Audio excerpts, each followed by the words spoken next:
बाजार में कई सारे रिजल्ट्स हैं जो कि शुक्रवार क्लोजिंग से लेकर रविवार तक आते हुए दिखे और कई सारे इंपॉर्टेंट नंबर्स भी थे इनमें जिस पर आज रिएक्शन देखने को मिलेगा।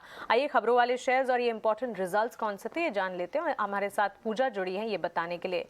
पूजा गुड मॉर्निंग। शुरुआत नतीजों से करते हैं। कई सारी कंपनियों के नंबर्स आए ओवर द वीकेंड। जी, काफ़ी अहम कंपनियों के नंबर आए। Mansi good morning. यहाँ पर हर फ्रंट पर नंबर्स काफ़ी स्ट्रॉन्ग नज़र आ रहे हैं। एनआईआई में 19% की ग्रोथ कंपनी ने दर्ज की, मुनाफा 20% बढ़ा कंपनी का।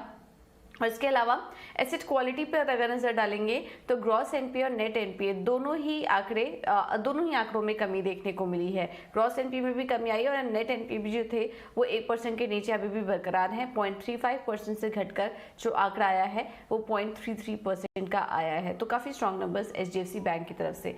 ये तो बात हुई कुछ अहम निफ्टी कंपनियों की। अब एफएनओ पर आए। अगर वायदा बाजार के नंबर्स की बात करें तो ओबराय रियल्टी पर अगर देखेंगे तो नतीजे काफी मिले जुले हैं। अगर आय की बात करेंगे तो वहां पर गिरावट दर्ज हुई है। 754 करोड़ से घटकर जो आंकड़ा आया है वो करीब 690 करोड़ का आया है। लेकिन मुनाफा बढ़ा है कंपनी का और कामकाजी मुनाफे में भी बढ़त देखने को मिली है। जस्ट डायल के नतीजों की बात करेंगे तो नंबर्स अच्छे दिखाई दे रहे हैं। आय में 31% की ग्रोथ दर्ज हुई है और मुनाफा भी करीब 58% बढ़ा है कंपनी का। एवेन्यू सुपरमार्ट्स के भी नतीजे हम जो अनुमान करते थे उससे हल्के कमी आई है, लेकिन ओवरऑल अगर देखेंगे तो ग्रोथ फ्रंट पर नंबर्स काफी स्ट्रॉन्ग नजर आ रहे हैं। आय में देखिए 35% की ग्रोथ, करीब 36% की ग्रोथ इस बार कंपनी ने दर्ज की। कामकाजी मुनाफा 33% से बढ़ा कंपनी का और मुनाफे में भी अगर देखेंगे तो 62% की ग्रोथ इस बार कंपनी ने दर्ज की है। एलटी इन्फोटेक यहाँ पर भी ग्रोथ अच्छी दिखाई दे रही है, नतीजे अच्छे हैं। तिमाही दर तिमाही अगर कंपेयर करेंगे तो आय करीब 7% बढ़ी है कंपनी की। मार्जिन में करीब 7% से ज्यादा की ग्रोथ इस बार दर्ज हुई है और मुनाफा भी जो है वो भी 7% बढ़ा है कंपनी का। आखिर में बात करते हैं आईसीआईसीआई प्रूडेंशियल के नंबर्स की। तो यहाँ पर नतीजे कमजोर नजर आ रहे हैं। जो नेट प्रीमियम इनकम है वो बढ़ा है 3% से, लेकिन बाकी सारे अगर नंबर्स पर नजर डालेंगे तो स्लो ग्रोथ नजर आ रही, गिरावट नजर आ रही है। नेट इन्वेस्टमेंट इनकम में 5% की गिरावट है और मुनाफा जो है वो 55% से घटा है कंपनी का। तो अगर आईसीआईसीआई प्रूडेंशियल की बात करें तो कमजोर नंबर्स आए हैं, लेकिन ज्यादातर नतीजे आज जो दिखाई दे रहे हैं वो अनुमान के मुताबिक और अच्छे नंबर्स देखने को मिल रहे हैं। ये सारे numbers Bajaj auto, Shree cement, साथ ही एचडीएफसी बैंक, जिसके एचडीएफसी बैंक के इनफैक्ट नंबर्स भी काफ़ी पॉजिटिव रहे। वहीं Oberoi realty, just dial, avenue supermarts इन पर नज़र भी रहेगी और इन पर हमारे एक्सपर्ट्स के रिकमेंडेशंस भी हम जानेंगे। लेकिन पूजा, इसके अलावा खबरें भी ढेर सारी रही जो कि आज रेडार पर हैं। बताएं खबरों वाले शेयर्स कौन से हैं और कौन से स्टॉक्स आज फोकस में रहेंगे खबरों के दम पर। जी, खबरों के दम पर सबसे पहले तो आज जी एंटरटेनमेंट से शुरुआत कर लेते हैं। इस कंपनी पर नजर रखिए। शेयर होल्डर्स ने 99.99% की सहमति के साथ मर्जर को मंजूरी दे दी है, तो इस स्टॉक में आज एक्शन देखने को मिल सकता है। इसके अलावा भी विलय से जुड़ी काफी ढेर सारी खबरें निकल कर आ रही हैं जो कि हम आपके सामने एक एक करके रखेंगे।